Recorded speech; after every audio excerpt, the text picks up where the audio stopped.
Pessoal, vamos trabalhar um pouquinho aí a parte de redação. Nas aulas anteriores, a gente tem trabalhado aí os gêneros textuais, que são muito importantes, como eu sempre falo para vocês, para a gente realmente conseguir dominar tanto as questões de interpretação de texto, quanto as questões de produção de texto, certo? Seja no Enem, nos vestibulares, ou em qualquer concurso que depois a gente for fazer. Na aula anterior, a gente trabalhou os gêneros que estão ligados ao rádio. Nessa aula, gente, nós vamos trabalhar aí os meios eletrônicos, os gêneros na televisão. No primeiro parágrafo aí, eu quero que vocês acompanhem comigo, o que nós vamos destacar? Primeira coisa é o surgimento, né? Normalmente, quando é uma questão de interpretação de texto, ela cobra muito essa relação, se o aluno sabe realmente o surgimento desse meio de comunicação. Então, na primeira linha aí, destaquem comigo. O surgimento da televisão, de certa forma, abalou o prestígio do rádio. Então, nós tínhamos vivido ali o que nós chamamos de era do rádio. Após a era do rádio, nós temos a era da televisão. Por que que houve essa superação aí do rádio pela televisão? A televisão, pessoal, continua aí na frente, destaque para mim, combina sons e imagens para comunicar fatos e ideias. O rádio, apenas sons. Então, é uma questão de meio. A televisão é um meio muito mais complexo, muito mais interessante, instigante do que o rádio. O rádio depende muito dos artifícios da locução, né, da voz. Na sequência aí, embora ambos empreguem a linguagem verbal oral, a televisão conta ainda com a língua verbal escrita. Por exemplo, nós temos aí, nos títulos de programas, em gráfico nos telejornais, nas legendas e com a linguagem visual, as imagens. Então a televisão ela acaba tendo características muito mais interessantes.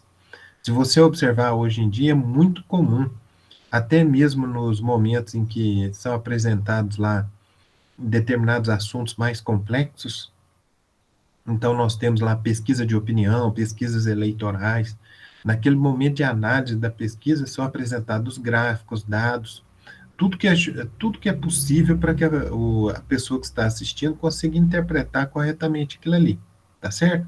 Na sequência aí, isso torna a linguagem televisiva, principalmente na sequência, isso torna a linguagem televisiva, que é a linguagem da televisão mesmo, quando comparada ao rádio, bastante diferente da radiofônica. Se na primeira as imagens muitas vezes eliminam a necessidade de palavras, tal não ocorre na segunda. Então, o que nós teríamos aí? Nós teríamos duas formas de linguagem. A linguagem televisiva ou a linguagem da televisão, vocês puderem dar um destaque na linguagem televisiva. Ela, como trabalha muito com as imagens, isso facilita muito a comunicação, diminui muito o trabalho de quem está ali comunicando. Imagina um âncora de um jornal. Agora, no rádio, como trabalha ali somente com a linguagem verbal, o radialista tem que fazer entonações, tem que ter um trabalho muito grande de voz, ok? Na sequência, pessoal, os telejornais são fundamentais na sociedade contemporânea, seja pela linguagem clara, seja pelo alcance da TV. Sua penetração e influência são enormes. Então, hoje em dia, nós temos aí um trabalho muito grande dos telejornais. Nós temos até canais por assinatura, como a gente vê aí, por exemplo, a Globo News, que é um canal praticamente um telejornal 24 horas, Band News também, praticamente jornalismo todo momento, e outros, né, a Record News, todas essas que estão dentro dos canais pagos, que são nesse caminho aí de informação. Então, na linha de baixo aí, destaca só a palavra-chave, telejornal nacional.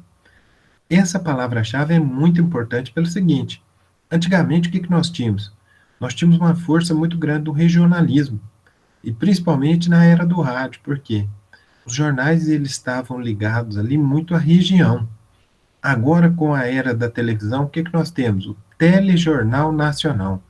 Isso se tornou uma palavra-chave na comunicação. Nós vamos ver que esses telejornais, eles só vão ter os regionalismos, telejornais regionais, como nós temos aqui na nossa região, MG1, EPTV, né, RJ1 no Rio de Janeiro, eles são para momentos mais específicos. Aí na sequência, pessoal, destaca ali comigo, ó, cada notícia dura apenas cerca de 1 minuto e 30 segundos e é escolhida de acordo com o que a emissora considera relevante. Portanto, nem tudo é noticiado. Então é lógico, né, gente? Porque há uma limitação de tempo. Então não tem como. Como eu disse para vocês, a gente poderia comparar apenas com aqueles canais por assinatura, em que nós temos lá o canal o dia inteiro trabalhando jornalismo, certo? Aí não precisa destacar essa sequência não, mas me acompanhe para vocês observarem. Ó. Exemplo, num confronto judicial entre o governo e uma grande corporação envolvendo mudanças no destino de grupos de trabalhadores, pode-se noticiar apenas o que foi dito, no caso ali, a respeito aos prejuízos, o que seria muito importante, porque destacaria o lado da empresa, mas quando você fala só o lado da empresa, né, essa balança da comunicação acaba sendo mais tendenciosa do que no sentido de informar, e não que os trabalhadores sofreriam caso se privilegiasse o outro lado. Aí, agora, nessa última frase, eu gostaria que vocês destacassem para mim aí, que é o seguinte, ó, essa escolha, muitas vezes, é determinada pelos laços que o veículo de comunicação tem com estes ou aqueles interesses. Então, hoje é muito comum, por exemplo, no meio do futebol. Então, depois a gente vai comentar de maneira mais tranquila a hora que eu pausar a gravação, mas no meio do futebol é muito comum. Antigamente, nós tínhamos, por exemplo, a cobertura esportiva só de meios de comunicação. Então, você tinha a Globo cobrindo lá os clubes, né? Flamengo, Fluminense, São Paulo, Cruzeiro, Atlético, Inter, Palmeiras e tantos outros clubes no Brasil, mas a cobertura geralmente era uma cobertura que não agradava os times. Então, o que os times passaram a fazer? Eles passaram a criar as chamadas TVs do clube. Então, você tem a TV do Cruzeiro, a TV do Flamengo, a TV do Fluminense. O que esse recorte mostra?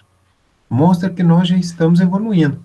Então, inicialmente, a gente trabalhou a era do rádio, depois a gente começa agora a trabalhar a era da televisão, mas com os avanços tecnológicos, das plataformas de comunicação, agora, principalmente essas plataformas de stream, agora nós vamos falar um pouco mais, vocês vão ver aí com a evolução da internet, na era da internet. Então, quando cair uma interpretação de texto com relação a esses campos, é muito importante que vocês observem isso, tá certo? Continuando o destaque aí, gente, vamos para o último parágrafo da matéria aí. Então, vamos lá, ó. As notícias escolhidas são editadas para se adequarem ao acelerado ritmo televisivo. Então, na era do rádio, era tudo mais tranquilo, as informações demoravam a chegar, poucas informações. Na era da televisão, a gente já tem muito mais informações, e na era da internet, então, é um volume excessivo de informações. Na sequência aí, assim, o telejornal articula uma vertiginosa sequência de matérias, que não favorece a reflexão sobre as informações. A ordem em que as matérias são exibidas também é planejada, em geral, seguindo o critério de assegurar a audiência. Isso também é muito importante, porque como essas empresas jornalísticas, o próprio nome já diz, né, são empresas, então elas não estão fazendo um trabalho filantrópico, social, elas não podem deixar de ter lucro. E para ter lucro, muitas dessas empresas, elas têm muitos contratos, né? Contrato de propaganda, contrato de merchandising. Então, quando vai escolher uma notícia, é importante que vocês observem isso quando a gente estiver trabalhando nas questões, as resoluções de questões. Quando tiver uma notícia e aquela notícia prejudicar uma determinada marca, o que acontece? Normalmente, a gente vai encontrar questões de interpretação de texto que vão criticar isso. Se aquela emissora, aquela empresa jornalística tem alguma marca relacionada ao seu grupo de propaganda e aparece uma notícia que realmente possa prejudicar muito aquela marca, normalmente eles evitam ao máximo. veicular aquela propaganda, veicular aquela notícia, porque aquela notícia pode prejudicar o parceiro comercial, como nós falamos, né? Nós estamos lidando ali com a empresa de comunicação, então é fundamental que ela tenha lucro e que ela não perca os seus parceiros, tá certo? Então é isso aí, pessoal. Esse conteúdo é importante, a gente vai lendo e vai resolvendo as questões junto.